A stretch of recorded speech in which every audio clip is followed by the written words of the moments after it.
Graça e paz, a paz de Deus, Shalom Adonai. Talvez para você boa tarde, boa noite ou bom dia. Meu nome é Júlio Ronque, estou pastor aqui na Igreja Metodista Livre de Rio Preto. Esse jabá, essa introdução a gente faz para o nosso corte no YouTube. Seja bem-vindo ao nosso canal. Inclusive, já se inscreva no nosso canal aqui no YouTube. Nós estamos também no Instagram, nós estamos no Facebook e aqui no YouTube, nas principais redes sociais, @imel Rio Preto. E você é o meu convidado para se inscrever nas nossas páginas. O tema dessa mensagem, está cansado, irmão? Vamos até Jesus, amém? Hoje é para quem está cansado, está sobrecarregado, precisa aliviar, está oprimido. Hoje é o dia que nós vamos buscar desse Jesus maravilhoso, a palavra desse Deus maravilhoso. Vamos lá, Mateus, vocês acharam aí? Capítulo 11, Mateus, capítulo 11, verso 25. Vou desligar a live. O último comentário aqui da irmã Sandra. Depois, se tiver mais algum e der tempo aparecer aqui, a gente manda um abraço também. Deus abençoe, irmãos. Senão fica aqui, eu perco a minha concentração. Acharam em Mateus 11, verso 25. Eu vou ler na Nova Tradução, na linguagem de hoje. Naquela ocasião, Jesus disse: ó Pai do céu e da terra, eu te agradeço porque tens mostrado às pessoas sem instrução aquilo que escondeste dos sábios e dos instruídos. Sim, ó Pai, tu tiveste prazer em fazer isso. Verso 27. E o meu Pai me deu todas as coisas, disse Jesus. Ninguém sabe quem é o Filho a não ser o Pai.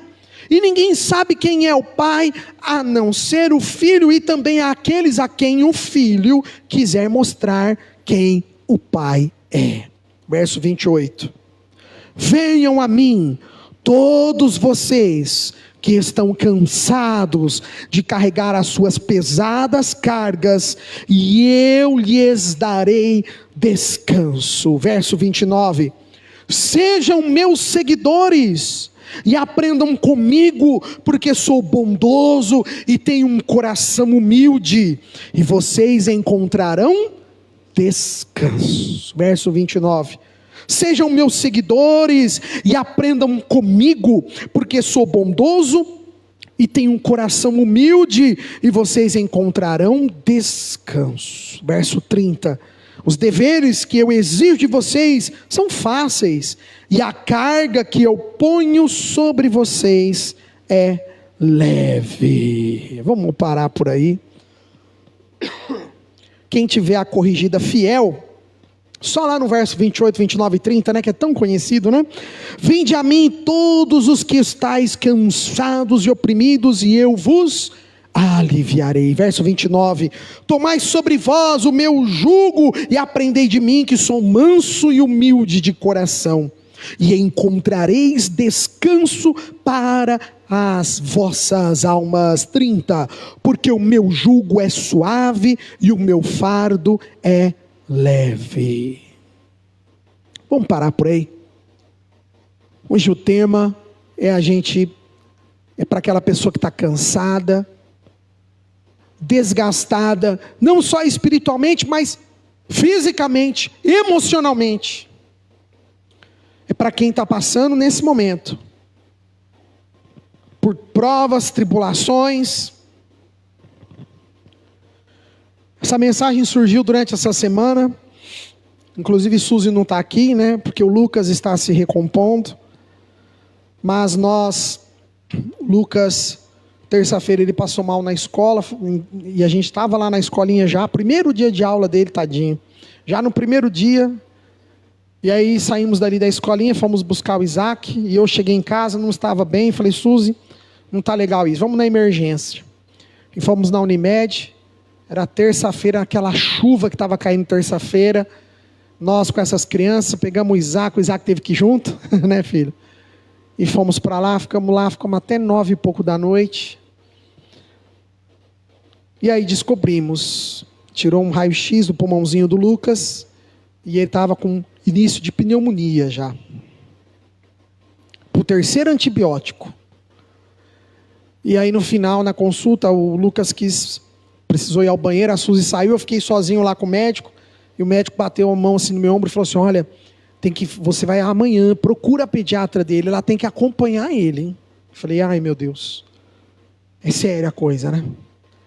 Olha a correria, irmãos, que foi. Aí quarta cedo nós já acordamos, já ligamos para a pediatra, Suzy já conseguiu marcar uma consulta, fui junto com a Suzy, e chegamos lá, a pediatra observou e disse, olha, realmente é bom ele tomar esse antibiótico, já passou um exame de sangue, aí a gente já saiu de lá, o Lucas foi fazer o primeiro exame de sangue dele. E a gente tentando evitar, né, pai e mãe tenta a todo custo, né, não quer ver os filhos sofrerem. Mas olha que interessante, nós estávamos lá, onde colhia o exame de sangue, tinha uns 3 bebezinhos, André. Tinha um que estava na mãe, assim, que eu acho que era recém-nascido, de tão pequenininho, devia ter uns 5 dias aquela criança, nem isso. Ficamos com uma dó, eu e a Suzy ali já orando, e o nenenzinho tadinho não conseguia nem chorar direito, tão pequenininho. E aí chegou a vez do Lucas. Ai meu Deus, Suzy não conseguiu nem segurar. A Suzy estava desmontada com toda a situação, a Suzy ficou bem abatida. A Suzy ficou bem abalada, tadinha. Eu também fiquei, né, Suzy? Nós ficamos. Porque a gente vê os filhos com tanta energia, né? Eles têm uma energia, uma garra, né? E aí eu sei que a moça acabou perdendo a veinha do Lucas e ficou ali cutucando o bracinho. E o Lucas, ele não chorou, irmãos. Mas ele olhou para mim, ele fazendo aquela carinha de dor. Aí eu falei, não, bem, vamos parar, você já pegou hemograma? A gente quer só hemograma. Aí ela, não deu hemograma ainda. Eu falei, ai Deus do céu, então para, vamos tentar no outro bracinho. Aí viramos e aí ele já começou a ficar esperto, né? Não, vamos para casa. Não é burro não, né? O bicho é ligeiro, né? Para casa, tadinho. E nisso a Suzy já começou a ficar branca. Eu falei, nossa, a Suzy vai desmaiar aqui. Eu falei, Suzy, sai da sala, me deixa aqui com ele que eu me viro. Aí ela saiu. Eu só via, as pessoas passavam no corredor e ia acudir, que ela estava chorando lá fora, tadinha, me deu uma dó. Mãe sofre, né, irmãos? Essas horas tem que ser o pai, né? E é duro, né? E eu olhava no olhinho dele assim, eu segurando as perninhas, olhava no olhinho dele, e ele com aquela cara assim, fazendo aquela cara de choro, mas sem chorar. Eu falava assim, filho, essa vida não é fácil. Eu sei que dói, filho, mas a gente precisa fazer esse exame, né? E ali, dando força, confortando. E aí, bom, fomos embora. Isso na quarta, já quase de tardezinha. Aí passamos na quinta esperando os resultados, olhamos e tinha os examezinhos tudo alteradinho, né? Sexta cedo voltamos na pediatra.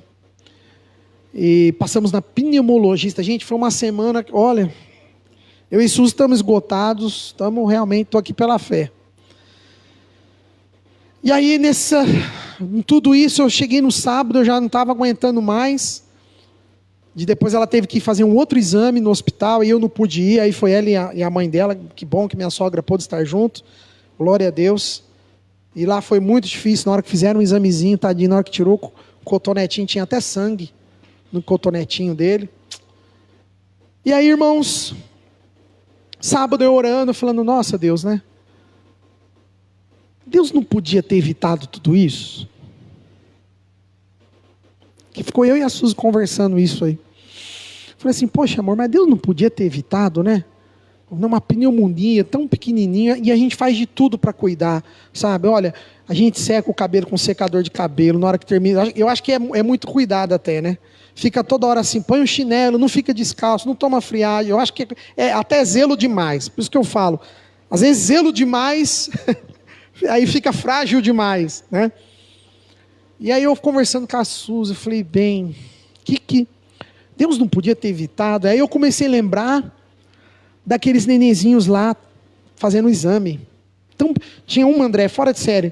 O nenenzinho estava no colo da mãe, parecia um gatinho assim, ó. Da mulher, assim, ó. Tão pequenininho, Marcos. Era até vermelho o bicho. Sabe quando nasce e fica aquela corzinha ainda rosada? Estava ainda vermelho o nenê. E aí eu fiquei pensando naquilo, eu confortando a Suzy, conversando com ela, falando, amor, olha lá, amor, né? Casais passando por uma situação até pior que a nossa, né? Criança ali já tão pequenininha sofrendo. E quando o Espírito Santo falou essa mensagem no meu coração, de quando você está cansado, quando você está sobrecarregado, quando você está, e foi uma semana também no meu trabalho, difícil, muita coisa. E aí Jesus diz para nós, dizendo: olha, vinde a mim todos os que estáis cansados e oprimidos, e eu vos aliviarei. E na hora me marcou esse cântico, que a gente cantou por último, né? A Melhor Lugar, do Marcelo Marques, o Léo Brandão. E é muito bonito mesmo isso, né? O melhor lugar para a gente estar quando você está dessa maneira, irmãos, é na presença de Deus. O melhor lugar para você estar quando você está abatido, quando você está o soldado ferido, é justamente diante do teu comandante, irmãos, do nosso Senhor. E é interessante que eu estava lendo, eu estava fazendo um estudo, eu trouxe muita coisa, não vai dar tempo de eu para falar tudo que eu trouxe. Mas é interessante que aqui Jesus está fazendo uma crítica, né? Os estudos que eu estava lendo, era uma crítica que Jesus estava fazendo justamente sobre os rabis da época. Os rabis do judaísmo, os mestres da lei. Esse texto ele pode ser tanto aplicado para os judeus no tempo de Jesus, como para nós cristãos hoje. Logicamente, você pode aplicar esse texto. Mas eu estava fazendo os estudos a respeito dessa passagem. E é interessante que quando a gente começa a ver o que Jesus escreve aqui para nós, o que Jesus fala, né? Escreve não, mas o que ele fala aqui para nós, olha que interessante. Eu achei muito interessante quando ele fala isso. Primeira coisa, o verso 29. Ele faz um vocativo, né? No 28 ele faz um vocativo. O que é o vocativo? Ele chama a todos. Você, até quem está passando do ônibus aí, ó. Passa um ônibus aqui na porta da igreja. Não dá para ouvir que tem a porta de vidro, né? Mas ó, todos, ele chama a todos. Primeiro ele faz um vocativo. Chama todo mundo que está cansado. Chama todo mundo que está extasiado. Chama todo mundo que não está aguentando mais. Chama todo mundo que está desesperado. Primeiro ele faz o vocativo dele. Aí é interessante que no verso 29, ele começa a mostrar a diferença entre ele e um rabi judaíta. Ele e um rabi judeu. Lá, vamos ver o 29? Sejam meus seguidores e aprendam comigo, porque sou, primeira qualidade dele, sou bondoso. Mateus 11, 29. Então a primeira qualidade que ele mesmo já está se autopromovendo, diferentemente dos rabis da época, ele é bondoso, o nosso Senhor. Aí a segunda qualidade que ele está fazendo a si mesmo, tem um coração humilde.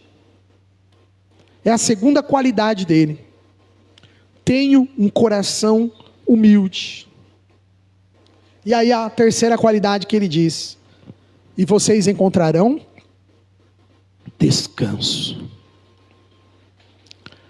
Diferentemente dos rabis da época, que eles impunham a lei de Moisés, as duras leis de Moisés, que eles impunham as duras regras, as duras normas do Talmud. Lembra que a gente estudou muito isso ano retrasado, né? O Talmud, o John Gill, aquele teólogo batista, que ele é o cara PhD em tradições judaicas e história judaica, em Talmud. O John Gill, ele foi um estudioso nesse sentido. E o John Gill é legal que os comentários dele, muitos desses comentários, quem tiver o comentário do John Gill, vai lá, dá uma olhada. Você vai ver que cada comentário dele, ele tem uma alusão lá no Talmud, ele tem uma alusão a algum escrito de algum rabi, tanto do Antigo Testamento quanto do Novo Testamento, ele tem. Jesus está dizendo o seguinte, que naquele tempo os rabis, os mestres, eles impunham tantas normas, tantas leis, tantas regras, e muitas delas pesadas, porque seguir o judaísmo não era fácil. Ser um judeu de verdade não era fácil. Ser um judeu ortodoxo. E Jesus está dizendo, eu lhes darei descanso. Aí ele continua no 29. No 30. Os deveres que eu exijo de vocês são fáceis. Olha que interessante. Diferente dos outros mestres que tinha naquele tempo, que faziam exigências cada vez mais, difíceis, impossíveis. Jesus está dizendo aqui, olha, não, se você for meu seguidor, aquilo que eu exijo é muito fácil. Porque, aí ele vai continuando o texto, porque a carga que eu ponho sobre vocês, ela é leve. A carga do evangelho, ela tem que ser leve.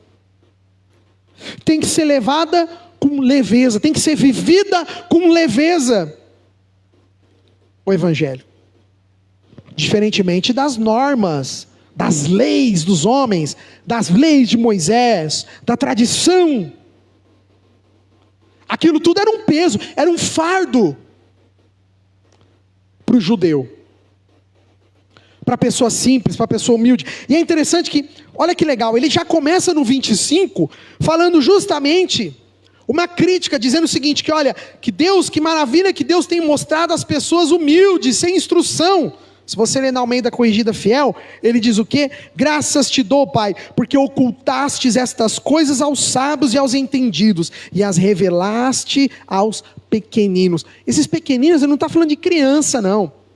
Ele está falando do pobre, oprimido, da massa, do povo. É interessante, não tem jeito, eu vou ter que acabar falando tudo isso tudo que eu fiz, né? A gente estuda, aí uma coisa está linkada à outra. Porque nesse mesmo capítulo acima, sabe por que ele chegou até aí? Porque nesse mesmo capítulo, ele estava pregando e de repente chegaram quem? Os discípulos de João Batista. Quando você lê Mateus 11, do início, do capítulo 11, do verso 1, você vai ver que tem um diálogo com os discípulos de João Batista. Lembra o que aconteceu com João Batista? Ele foi preso, lembra? Quem que mandou prendê-lo? Herodes. Vocês lembram o motivo? Tudo isso aqui nós estudamos ano passado. Ele estava criticando quem? Herodes. Por quê? Porque Herodes, ele não era divorciado, Herodes ele ainda era casado, mas ele estava se envolvendo com, lembra com quem? Quem que pediu a cabeça depois de João Batista? Exato, Herodias, isso mesmo. Olha quanto pecado, quanta coisa errada. E João Batista, ele criticava o governo.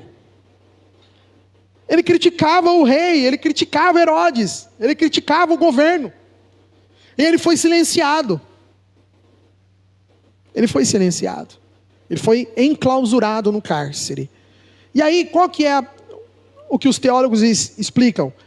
Que Batista, ele tinha o mesmo princípio que todos os discípulos no começo do ministério de Jesus achavam, que ele era o Messias, que ele iria trazer o poder militar e libertar militarmente os judeus do domínio romano.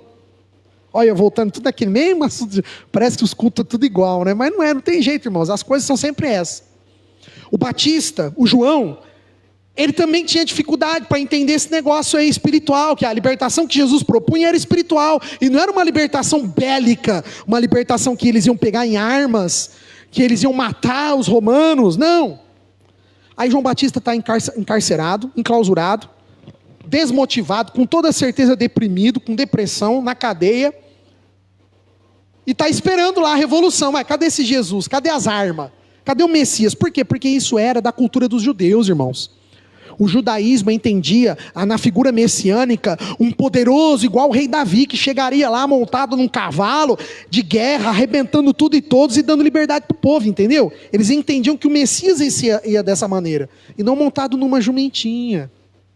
Olha que legal, a gente vai linkando uma coisa na outra na história do evangelho, né? O povo não esperava ele sentado ali. O povo queria o quê? Um carro de guerra, um cara que chegasse militarmente e tomasse posse, e libertasse os judeus daquela opressão militar.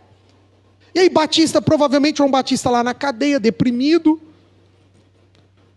chama os seus seguidores e fala, olha, vão ao encontro do Jesus, e pergunta para ele assim, você é mesmo aquele que tinha que vir? até João, na hora que estava encarcerado, ele já estava começando a ter dúvida. Porque a coisa não estava acontecendo. Aí qual foi a resposta? Olha que interessante, né? Jesus dá uma resposta para os seguidores de João Batista. Se você ler a narrativa de Mateus 11, verso 1, 2, 3, vai vendo aí depois. Faz um desafio de você ler essa semana, Mateus capítulo 11 na sua casa. E é interessante que Jesus vai falando para os discípulos de João Batista, peraí, ele está perguntando se eu sou quem tinha que vir, só fala uma coisa para ele, o que vocês estão vendo acontecer? Cegos enxergar, coxos andar, mudos falarem, paralíticos voltarem a andar. Vocês estão vendo o rebuliço que está acontecendo aqui. E digo mais, hein? Olha que interessante, né? Por isso que eu falo, quando a gente estuda teologia, abre um campo para a gente de visão, né? Que tem um momento que Jesus vira e fala assim, olha, que João Batista aqui, de todos, é o maior nascido de mulher. Só que do reino de Deus, ele é o menor lá no reino. Ele não fala isso aí, tá aí, Mateus 11. Ele fala.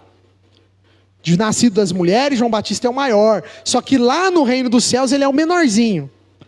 Olha que legal que os teólogos explicam esse versículo, André. Todo mundo fica pensando, né? Nossa, eu não entendi isso aí, que Jesus falou que é maior, menor e tal. Jesus estava falando justamente dessa dúvida que Batista tinha no coração dele. Porque João Batista, a expectativa dele era de um Messias que militarmente iria tirar toda a opressão que o Império Romano fazia sobre a Judéia. Só que nós cristãos já não temos mais essa concepção. Então quando nós chegarmos lá na glória, todos nós juntos, a gente hoje já entende que espiritualmente Cristo ia trazer a libertação espiritual a esses cativos. O domínio que Jesus estava falando, o reino, tanto é que ele fala para Pilatos, né, o meu reino não é desta terra, não é deste mundo. A questão que Cristo ia trazer era libertar espiritualmente as pessoas. Por isso que ele diz que João Batista naquele momento, ele era o maior nascido de mulher. Mas daqueles que ele vai encontrar lá no reino, ele é o menor. Por quê? Jesus comparou conosco. Porque a gente já iria ter essa concepção de que a libertação que Jesus veio trazer é uma libertação espiritual, da qual até os discípulos depois foram entendendo isso também. Os discípulos foram tendo essa concepção posteriormente. E é muito interessante quando a gente estuda aqui de João Batista, Jesus falando sobre ele. Jesus ele fala de maneira tão interessante quando ele fala sobre a forma que João Batista é visto, né? E Jesus diz isso então, que de nascido de mulher naquele tempo, João Batista era o maior de todos. Olha que interessante. Ou seja, João Batista já estava no caminho. E aí, com esse aspecto dos rabinos, ele continua falando sobre Sodoma e Gomorra. E aí ele continua falando sobre as cidades penitentes, e ele diz o seguinte: ai de ti, Betsaida e Corazim, duas cidades pertencentes ao domínio dos judeus, duas cidades que viram, né, Cafarnaum era a central do QG do ministério de Jesus, era a base, era onde tem o escritório, a matriz só para falar do direito empresarial, é a matriz onde ficava o escritório, né, do ministério apostólico do Senhor Jesus, era Cafarnaum. E ele faz uma dura crítica aqui dizendo, esse povo que viu tanto milagre, que viu tanta coisa acontecer naquele tempo e ainda não acreditava que ele era o Messias. Aí por isso que agora ele entra aqui nesse verso 25, agora ele começa a falar que ele é um rabi diferente. O que o povo estava esperando, o Messias, o que o povo estava esperando, não, o meu jugo é leve e suave, eu sou manso, eu sou humilde de coração, não é nada do que vocês estão pensando. Vocês estão entendendo, irmão, onde eu fui chegando? Tive que dar toda essa volta para a gente entender por que ele falou sobre o jugo dele, sobre o fardo dele, que é leve e suave.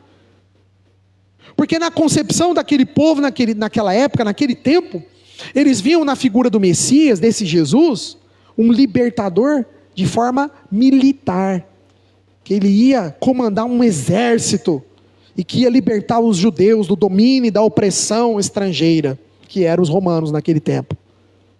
E aí Jesus vem, não, que bom Pai, eu te dou graça, porque o Senhor escondeu isso dos sábios, mas o Senhor dá entendimento aos simples, às pessoas humildes, aos pequeninos. Está entendendo quando começa esse discurso de Jesus? Ele vai agradecendo: Pai, obrigado, porque esse povo que se diz entendido, os mestres da lei, eles não estão conseguindo entender, Pai. Quem tem muita sabedoria não está entendendo o que eu vim fazer, Pai. Mas o Senhor revelou, o Senhor escolheu revelar aos humildes, aos pequeninos, aleluia. Quando Jesus diz assim: sim, aqueles que o Senhor aproveu,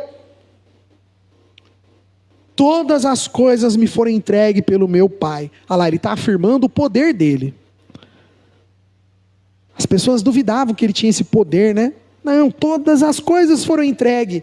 Quando então ele começa a fazer a revelação dele: olha, tomai sobre vós o meu jugo, porque eu sou humilde e manso de coração, e encontrareis descanso para as vossas almas, porque o meu jugo é suave e o meu fardo é leve.